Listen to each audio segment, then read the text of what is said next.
Hari ini kita bersyukur karena kita boleh ada dalam hadirat Tuhan. Berarti kita udah worship, firman Tuhannya gak lama-lama kok saudara pagi hari ini ya. Pokoknya kita hanya mau enjoy the presence, kita hanya ingin menikmati hadirat Tuhan. Kita lihat Kisah Rasul 13 ayat 22. Kisah para Rasul 13 ayat yang ke-22.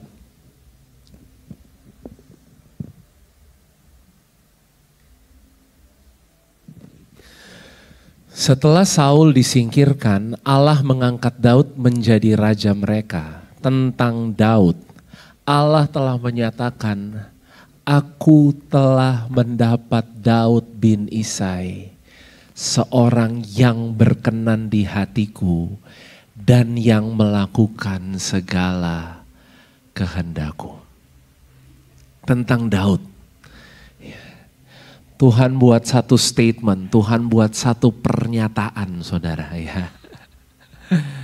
Dan jarang-jarang ya saudara Tuhan membuat pernyataan ya untuk orangnya udah gak ada. Tapi dia buat pernyataan ini kembali, mengingatkan kembali tentang seorang yang namanya Daud bin Isai. Jadi Tuhan bukan hanya sekedar kenal dia, Tuhan kenal bahkan bapaknya. Artinya gini, Tuhan kenal keluarganya dia, Tuhan tahu every detail of his life gitu loh saudara. Tuhan bukan hanya sekedar mau kenalan-kenalan aja, Tuhan mau benar-benar ada dalam kehidupan Daud. Dan dia bilang gini, seorang yang berkenan di hatiku. Bahasa Inggris saya bilang man after my own heart. Seseorang yang selalu mengejar hatiku.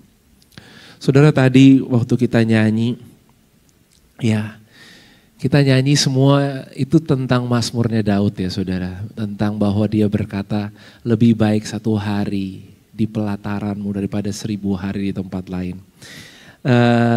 Nggak tahu belakangan ini gitu ya, beberapa hari, beberapa minggu ini yes, aku juga lagi, aku cerita sama Aka gitu ya. Saya cerita sama istri saya bilang, saya dengar satu khotbah ya dari Bill Johnson dan dia bilang gini bahwa Daud itu bisa apa saja. Dia punya segala hal dalam hidupnya dia.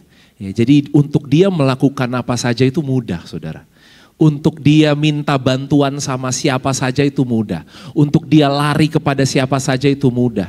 Tapi dari semua yang dia bisa lakukan, semua yang dia miliki dalam hidupnya, dia bilang gini, "You are my one thing." Tadi kita nyanyi di awal ya, "Give me Jesus." Saudara punya banyak option loh. Daud itu raja gak kayak kita saudara. Jadi dia tinggal ngomong apa aja bisa saudara. Tapi hari itu dia memutuskan untuk hanya mengetahui satu hal. Dan hanya satu hal itu saja yang penting saudara. Tuhan Yesus juga bilang sama Marta, "Kamu khawatir dan menyibukkan dirimu dengan banyak perkara. Satu hal saja yang penting. Maria telah mengambil bagian yang terbaik yang tidak pernah diambil daripadanya." Saudara, apa yang saudara dan saya lakukan pagi hari ini itu adalah bagian yang terbaik saudara. Satu hal yang penting yang kadang-kadang orang gak bisa lihat itu gitu loh. Dan kadang-kadang menurut pikiran manusia kita ya ada dalam hadirat Tuhan berlama-lama buat apa gitu kan. Saudara, tapi kita perlu untuk momen-momen seperti ini kita ada dalam hadirat Tuhan setiap hari. Amin. Dan saya diberkati waktu saya pelayanan di Usia Emas ya, minggu lalu saya share tentang usia emas yang seperti anak-anak remaja semuanya gitu ya saudara. Dan ada satu pewahyuan yang luar biasa gini. Saya juga menarik ya saudara ya, karena gini, setiap kali saya khotbah di Umas itu juga ada satu hal yang bukan hanya Umas diberkati, tapi saya sendiri juga kayak wow, kok Tuhan bisa ngomongnya seperti ini ya, Tuhan bisa berbicara seperti ini. Saudara, satu hal yang kita mau belajar tentang Daud ya. Tadi Daud adalah orang yang begitu dekat di hati Tuhan, man after my own heart. Seseorang yang sangat dekat di hati Tuhan. Dan ternyata saudara, ini outputnya luar biasa. Outputnya ini mungkin bahasanya bisa gini ya, kemana-mana gitu ya saudara. Outputnya ini waduh gak bisa terkendali ya saudara. Kita lihat tentang Daud. Hari ini kita mau belajar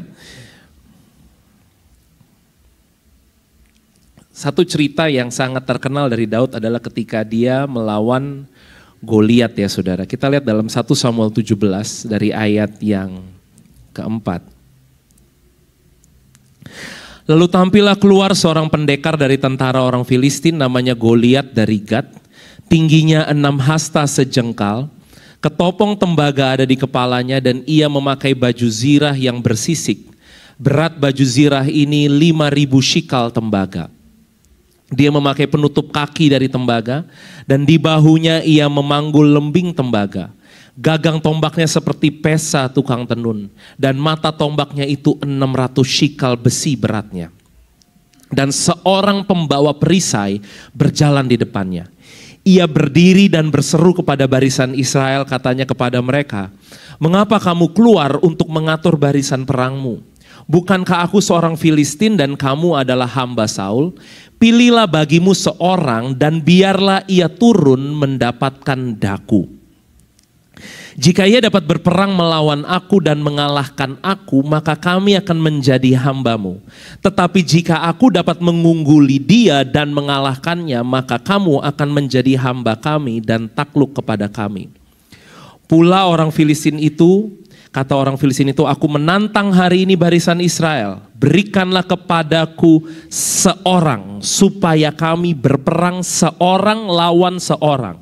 Ketika Saul dan segenap orang Israel mendengar perkataan orang Filistin itu, maka cemaslah hati mereka dan sangat ketakutan. Saudara, orang Israel cemas dan sangat ketakutan karena diintimidasi oleh Goliat, saudara. Goliat tidak minta tentara lawan tentara, pasukan lawan pasukan. Goliat minta 1 lawan 1. Dia muncul sebagai yang paling kuat, ya tadi senjatanya saja berat saudara. Bahkan dia menggunakan pembawa senjata. Ya, Goliat orang yang sangat kuat dari orang Filistin, saudara. Tingginya Goliat hari ini mungkin hampir 3 meter. Saudara bisa bayangin 3 meter. Jadi kalau saudara ada di bawah nih ya, dia lebih tinggi dari ruangan yang ada di bawah sini di lantai 3 nih. Tinggi sekali. Dan tiap hari, kalau kita lihat di dalam ayat yang ke-16, kita lompat ayat 16.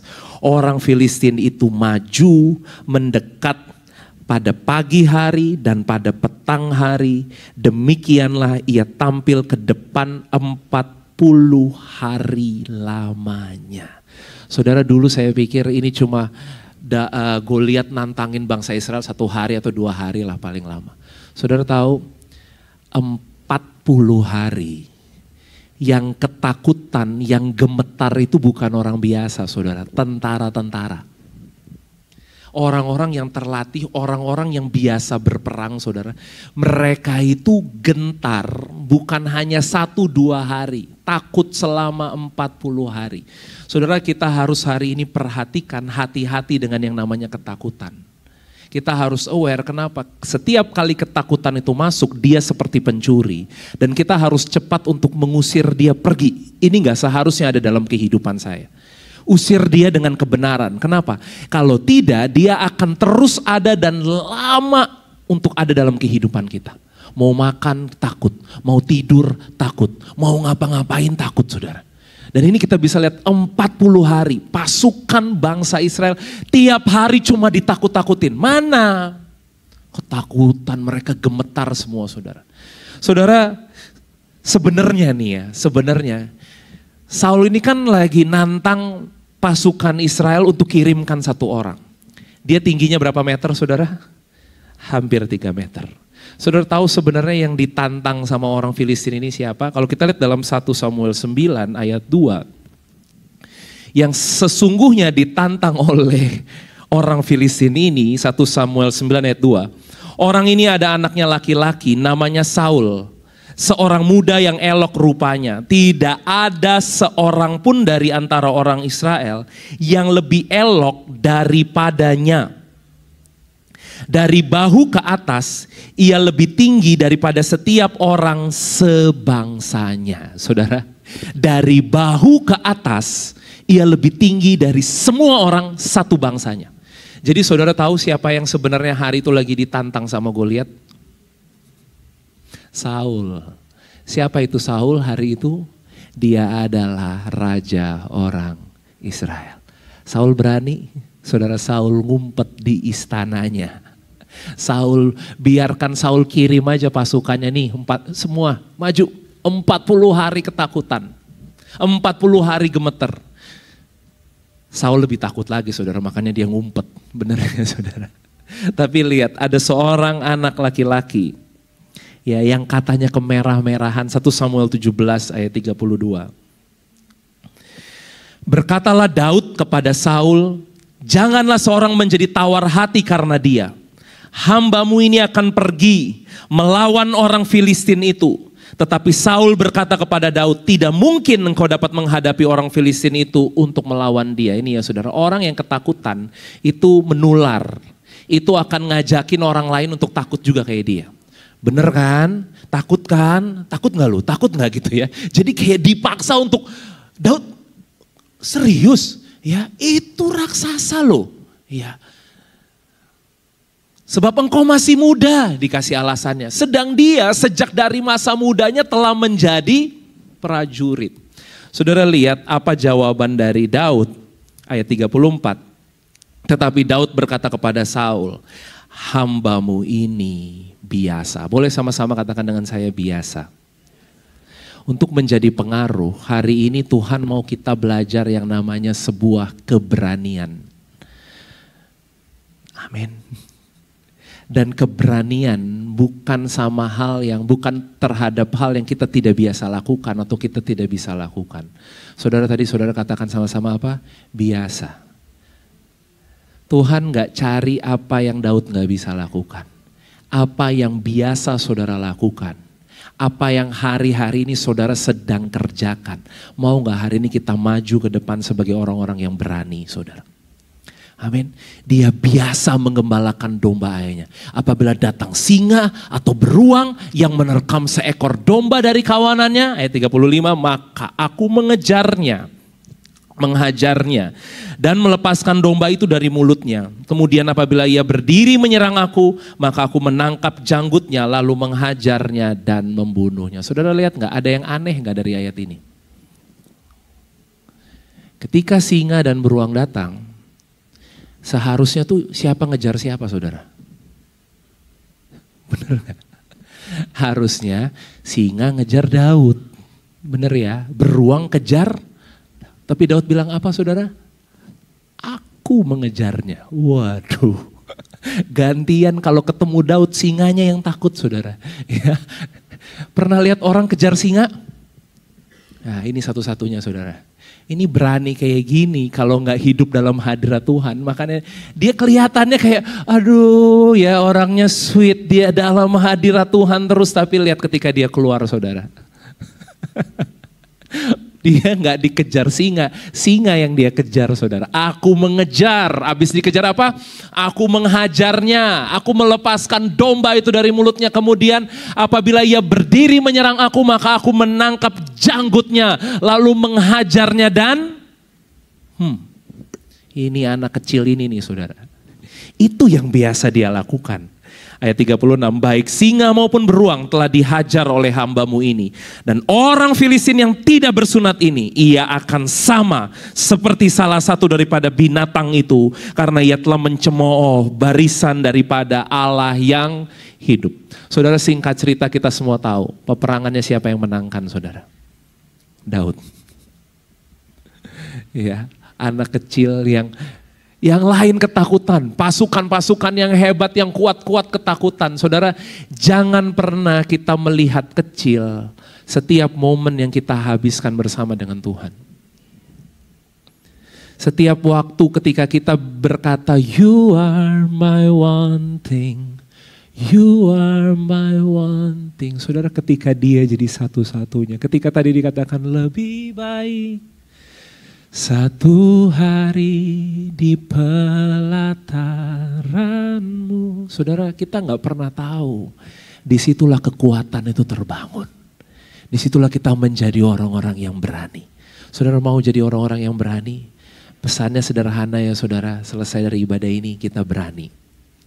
Berani hadapi hidup. berani hadapi masalah, berani hadapi masa depan. Amin. Jemaat Fatmawati berani. Nah beraninya tuh kayak gimana? Apa habis itu berani jadi jagoan gitu ya saudara. Kita lihat dalam 1 Korintus 16 ayat 13. Berani yang seperti apa? 1 Korintus 16 ayat 13 bilang gini, berjaga-jagalah posisi kita ya. Berdirilah dengan teguh dalam iman. Bersikaplah sebagai laki-laki dan tetap kuat. Waduh. Saudara, ini posisi kita tiap hari ya. Jangan posisinya tiap hari klemer-klemer gitu ya. Bingung nih, gak ngerti nih, galau nih ya. Apalagi posisinya tiap hari. Capek nih, gak tahu harus ngapain nih. Ayo posisinya jangan seperti pasukan Israel saudara. 40 hari gak akan berubah posisinya. Sampai hari ini kita mau berjaga-jaga. Berdiri dengan teguh dalam iman, bersikap sebagai laki-laki dan tetap kuat. Yang perempuan jangan bilang saya nggak laki-laki Pak, saya perempuan ya. Bersikap sebagai laki-laki artinya di sini adalah jadilah orang yang berani saudara. Jadilah orang yang bersemangat. Amin. Ternyata berani itu apa? Kita lihat ayat 14 ya selanjutnya saudara. Nah ini. Orang yang berani adalah orang yang kita baca sama-sama yuk. Ayat yang terakhir 1, 2, 3. Lakukanlah segala pekerjaanmu dalam kasih. Saudara orang yang berani. Bukan orang yang kemana-mana ngajak berantem orang gitu ya. Ngajak ribut orang. Yang gak ada yang dia takutin gitu. Bukan itu berani. Ternyata orang yang berani adalah semua dia akan hadapi dengan yang namanya apa? Kasih. Saudara, apa yang membuat Daud hari itu bisa mengalahkan Goliat? Bukan hanya karena sekedar dia lihat Goliat tuh kayak singa gitu ya. Sini, gue kejar, gue hajar gitu kan. Kan istilahnya Daud kayak gitu ya. Dia kejar, dia hajar, tarik jenggotnya, dipukul, dibunuh gitu.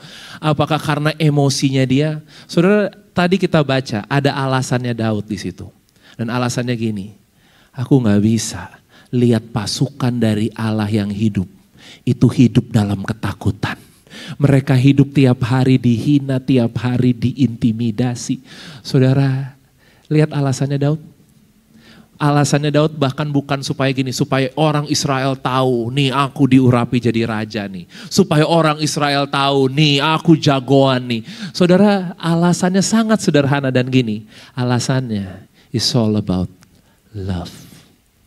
Karena dia begitu mengasihi pasukan-pasukan Tuhan yang hari itu mereka begitu ketakutan menghadapi Goliat. Sebagai orang yang berani, biar hari ini kita pulang dan kita ada di rumah kita melihat semuanya dengan kasih. Besok ketika kita bekerja, lakukanlah pekerjaan kita dengan kasih. Mungkin kita ini udah terbiasa otomatis gitu loh saudara. Semuanya udah kayak jalan sesuai dengan seperti biasanya. Boleh gak hari ini kita sejenak berhenti sebentar. Dan saudara lihat pekerjaanmu. Lihat orang-orang yang ada di sekitar hidupmu. Lihat masalahmu hari ini. Lihat keadaanmu hari ini. Dan mulai lihat hari ini ganti kacamatanya. Pakai kacamata yang namanya kasih. Kasih adalah keberanian yang terlihat sepertinya, wah masa sih. Tapi kan firman Tuhan kan mengatakan kasih mengalahkan segala sesuatu. Saudara, kasih bukanlah yang paling lemah, yang paling lembek. Saudara, kasih adalah kekuatan terbesar. Yang firman Tuhan katakan bahkan maut dikalahkan oleh sesuatu yang namanya apa? Kasih. Saudara, itu gak terkalahkan. Jadi hari ini biarkan kasih itu hidup. Dan mulailah menjadi orang yang mengasihi. Apa yang kita kasihi saudara hari ini? Paling gak kita mulai dengan mengasihi diri sendiri. Setelah saudara mengasihi diri sendiri, kasihilah orang lain. Kasihilah Tuhan Allahmu dengan segenap hatimu. Dengan segenap jiwamu dan dengan segenap akal budimu. Saya percaya saudara. Mungkin kasih bukan jawaban yang saudara butuhkan hari ini. Pak, masa mengasihi Pak? Nanti dikerjain melulu Pak. Dibully melulu saya kalau mengasihi gitu. Kalau mengasihi nanti saya dimanfaatin, saya dibohongin. Saudara, tapi orang yang berani adalah orang yang berani mengasihi. Bukan berani balas dendam, saudara. Amin. Bukan berani untuk nunjukin siapa gua. Saudara, hari ini biarlah kasih berbicara lebih kuat. Dan biarlah kita jadi orang-orang seperti Daud. Amin. Mari kita bangkit berdiri bersama-sama.